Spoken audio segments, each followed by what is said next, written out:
So I was very curious on what Fujimoto would do with this date between these two very intricate personalities, Asa and Denji. We already know Asa's ulterior motive, what she's trying to achieve, and she's not going to be able to do it instantly. Turning Denji into a weapon is something that's filled with so much guilt, so much pain, so much suffering, and depending on that level of guilt, that will equal out to the power of the weapon. So they're trying to create this obviously pseudo relationship, but Asa just doesn't swing that way, at least at the moment. Both her attraction to Denji, but also she's not a killer. Even though this is something that she pushed forward herself because she wants to get rid of Yoru, the war devil, it's not as easy as she would think, and she gets called out within this chapter because of it, which I find rather funny. Our knowledge towards Denji, on the other hand, is a little bit different. We don't really know where he sits mentally or emotionally. Just based on his facial expressions, he seems sadder. He seems more blasé about things, a real blank-like expression sometimes. And this could easily just be because of how overworked and tired he truly is. Not to mention the overlooming depression that he currently faces, the fact that he no longer has his family or his friends that provided him so much happiness, but also he's working so hard to take care of Naoyuta and go to school and to make money and to truly get by as best that he can. It's a very conflicting and convoluted situation for himself that obviously he can't mentally or emotionally work through on his own. Maybe bits and pieces, but that tends to not be his personality. He doesn't normally recognize this depression or this trauma exactly, so it kind of just lingers there until someone else brings it up or helps it, heals it even. With that, this chapter embodies a lot of great things. Firstly, we get the date, very nice. Secondly, we finally get the reveal of the horseman, which is great. And thirdly, we get the return of a very interesting devil, one that we haven't seen for quite some time. When you take into consideration these three things, this chapter as a whole, it's looking very similar to Chainsaw Man Part 1 and the beginning stages of that story, except now the roles are kind of reversed a little bit. This new horseman can kind of be the step in for Makima, and Asa can be the replacement for Denji. So we're kind of going through similar hurdles, but from different perspectives, different responses, and different emotional tendencies combined towards all of them. I absolutely love this approach, and with this one specific devil finally back, we're getting to some very interesting turning points with how much is going to try and mimic the first part of the story from a different perspective. So to start this off, let's talk about the date. Let's talk about Asa's personality going into this date, because I find it very interesting. It's something that has been oddly consistent about Asa and this quote-unquote anger or confidence that she has, is that it's very fragile. It's very kind of egotistical, but not in a really bad or malicious type of way, but something that I guess shields her from being cringe or getting anxious or something like that, right? See, this is a person that has never really had friends before, has never really functioned properly between people, meaning that they can't communicate properly, or they get into very awkward situations, or they can't read the room potentially. So this creates difficulties, to put it lightly. And it's not necessarily a fault of Asa or anyone else, but for me, I love how Fujimoto continues to play into this, what seemingly is fragile confidence. You see it kind of in the beginning of this chapter where she kind of gets called out by Yoru. Asa's trying on clothes and trying to look her best, but Yoru calls her out for being plain. Why can't she add some flair or something? This quickly turns into a straight denial and then kind of reverts it back into pure confidence that turning Denji into a weapon is going to be too easy, and that she has this plan, she has these specific details that she has to go through, and word for word says, boys fall for anyone who can show them a fraction of a good time. She even goes as far as to say that Yoru wouldn't understand this because she's a devil. If you couldn't already tell just from these first opening pages, Asa is very nervous. For me, this is her coping mechanism, that she gets super specific and detailed and analytical and even ignorant/arrogant for what she's about to do. Even though she's never had this experience before, even though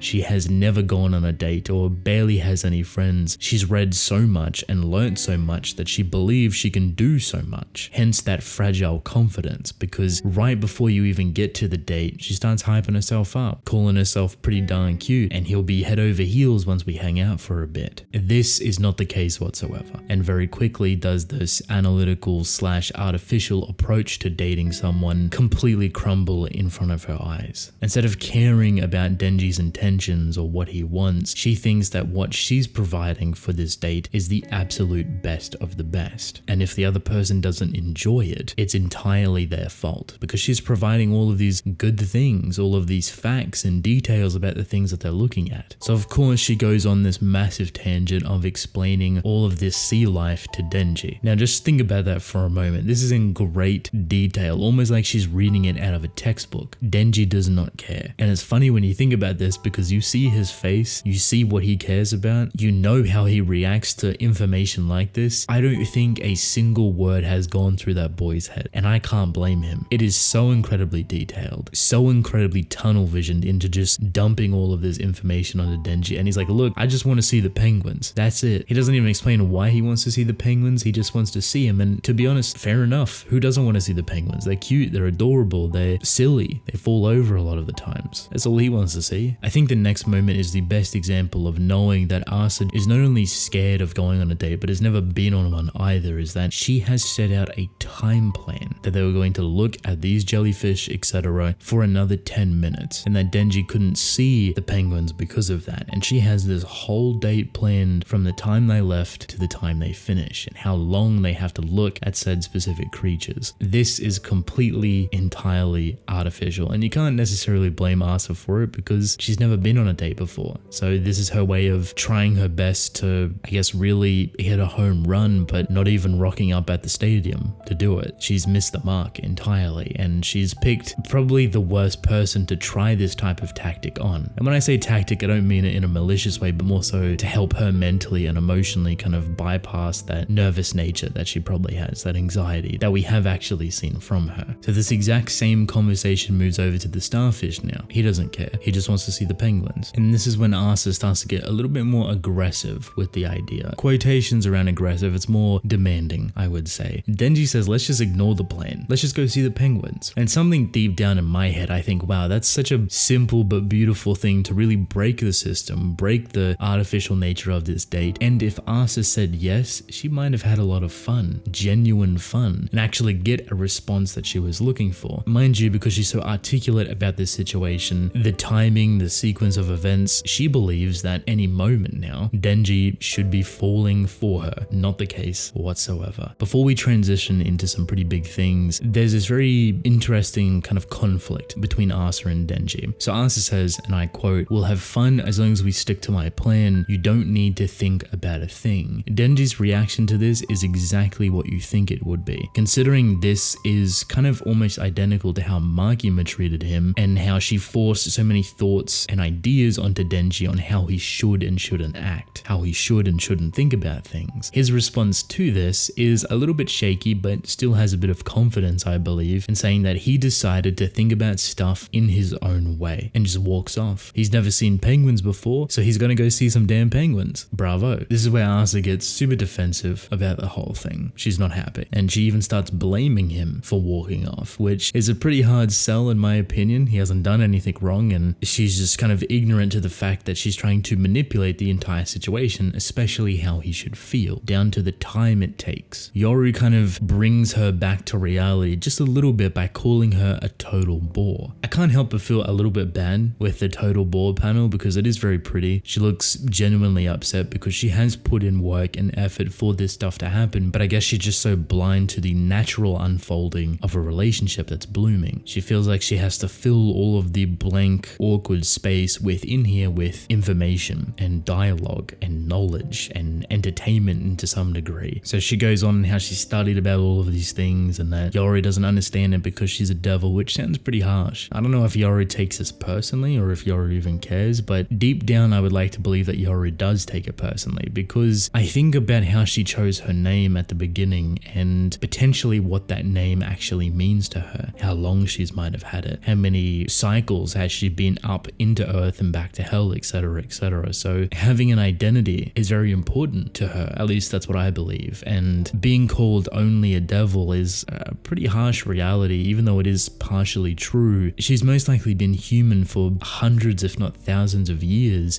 to function within society. Deep down I would say she knows society pretty well, but most likely forgets it every time she dies and rebirths, so seems a little bit uncalled for, you know what I mean? But finally, here we are, the horseman that we've all been waiting for, wearing the exact same clothes, has not changed, has the little student council president hat on thing. Remember that hat, because I'm going to tell you something at the end which is kind of interesting. She goes on to say that Denji is someone who doesn't know the first thing about right and wrong. I would say this is a bit of a misconception perception. Denji definitely does know the difference between right or wrong to an extent, but it's where the value of it technically lies. I definitely wouldn't say he's ignorant to the fact of what is right or wrong and what he should and shouldn't do, but his values or his experience in life justifies putting him first, or his intentions of doing something first, if that makes sense. It's a little bit contradictory, but you can't necessarily blame him for not having a quote-unquote normal moral compass. But this horseman calls out Asa and says, you can't turn Denji into a weapon, can you? Basically calling Asa's bluff because Asa always does the right thing. And then we get the reveal. I am War Devil's big sister, Famine Devil. Call me Fami. And before Yoru can even react, everyone disappears. Yoru disappears, Fami disappears, and the hat that Fami just had that was holding drops to the ground. Almost like an indicator of something bad about to happen, and it definitely does. Somehow Fami is also communicating with Asa and saying that you need a push. You need to abandon your morality, and the only way humans can do this is when they're starving. So she is going to create the perfect stage for her, and you cannot leave the aquarium until you turn Denji into a weapon. Sounds familiar, doesn't it? Yoru is also not here. I don't know how Fami has taken Yoru away, but that has happened, and then Denji rocks back and says that this aquarium's a little bit too big, I couldn't find the penguins, and you get this beautiful final panel of the hallway being an infinite length, with Denji recognizing that he's seen this before, obviously the Eternity Devil. So this is the whole chapter, very fulfilling, a lot of information given to us, but obviously as you can see it's following a pretty similar route to Chainsaw Man Part 1, which isn't a bad thing, it's actually really good. It's explored in completely different avenues from a completely different perspective, and Denji is kind of just more mature at this point, and with Asa being the vessel traveling through the story. I love the introduction of Fami. It's very coy and playful and kind of cutesy. Like she really just calls herself the Famine Devil and Yoru's big sister. Her abilities seem to be similar to what I mentioned, but I need a lot more information to go off because she uses the Eternity Devil like a weapon. So I'm curious is that either she's contracted with the Eternity Devil, has used her ability to bring them back, or turn them into a weapon basically, which is something that I was talking about within the previous chapter, that every single horseman has kind of a way to turn other devils or hybrids or fiends or whatever it may be into weapons underneath them. I do very much wonder if Fami is using Eternity in a similar way, and it's honestly just because of the hat she was wearing. That is the only thing that was consistent, and maybe they don't recognize it. Remember how the Eternity Devil had a heart that they had to get through before they could actually leave? Maybe this hat is actually it and they don't know,